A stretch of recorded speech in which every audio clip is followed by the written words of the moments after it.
Okay, I've gone ahead and taken my notes from up here and started the data table down here for all of the values associated with this projectile motion. Before I get going with some calculations, what I want to think about is a couple columns that I might know something already about.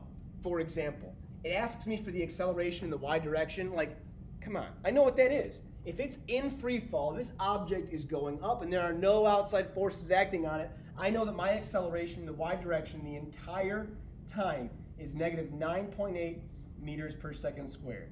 Come on, baby G. We've already covered this. We know that my acceleration is constant in my y direction.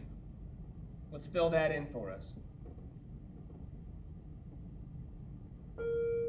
The other thing I already know off the top of my head is that the acceleration in the x direction doesn't exist. There is no outside force speeding up or slowing down this object as it moves horizontally. There is no acceleration in the x direction. I can just fill this in off the top of my head. This is another great opportunity for us to remember that the x direction is governed by constant velocity, and the y direction in this case is governed by constant acceleration. All right, fantastic. I have this.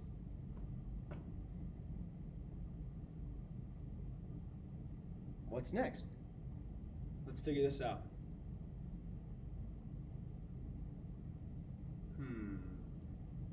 I hope you're saying to yourself right now at home, Mr. Gustin, if there's no acceleration in the x direction, isn't this whole column just 4 meters per second? Yeah, it is. Let's plug that thing in too, folks. Look at you all, sitting at home, yelling at your computer screens.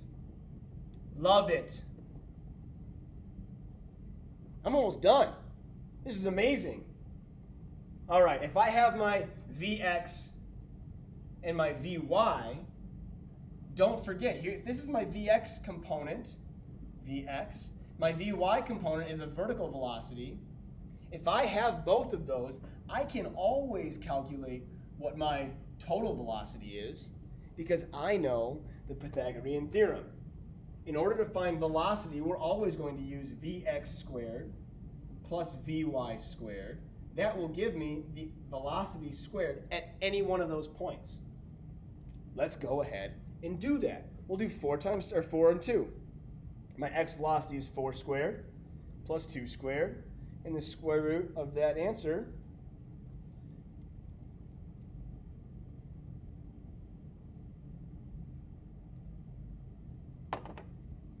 is 4.47.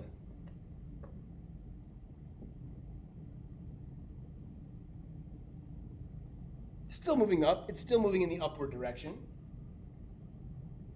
Let's look at point C. At point C, what happens? So at B, or at A and B, A was our initial, a little x, a little y. At B, we had same x, a little smaller y. Here at C, C is the apex. C is the top.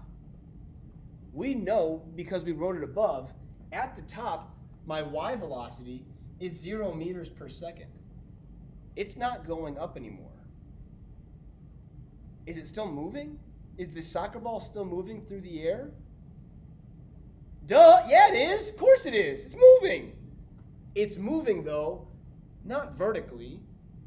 It's moving only horizontally at point C. So my velocity at point C is just 4 meters per second. It's just moving that direction. All right, how about point D? Well, at point D, if point D is the same height as point B, we know from our hang time lab that as an object goes up at a certain point and goes down at a certain point, those two velocities are identical to one another. They're just opposite in direction. So if at point B it was going up 2 meters per second, at point D it's going to be going down at 2 meters per second. Negative 2 meters per second. Something like this.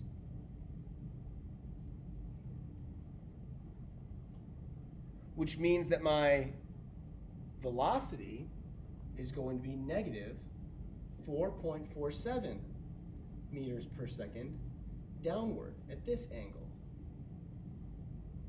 I guess I can go ahead and fill in my directions there.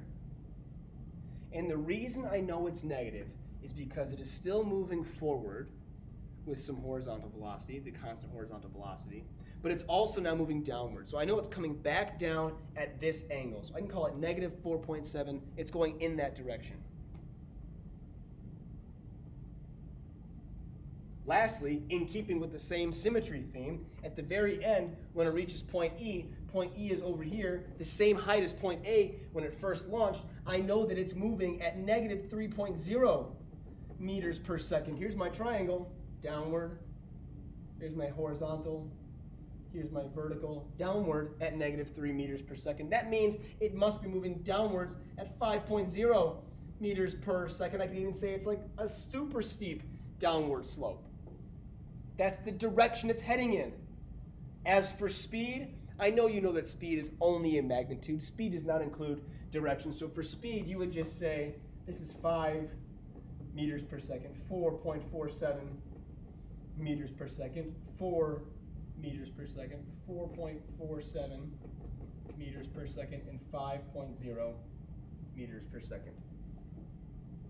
Folks, with nothing more than a little trigonometry, some conceptual physics, and symmetry, we were able to fill in this data table for all of the speeds, velocities, and accelerations for this whole projectile motion. I think you have the tools right now to go work on worksheet 15. Good luck. Any questions? No? See you tomorrow.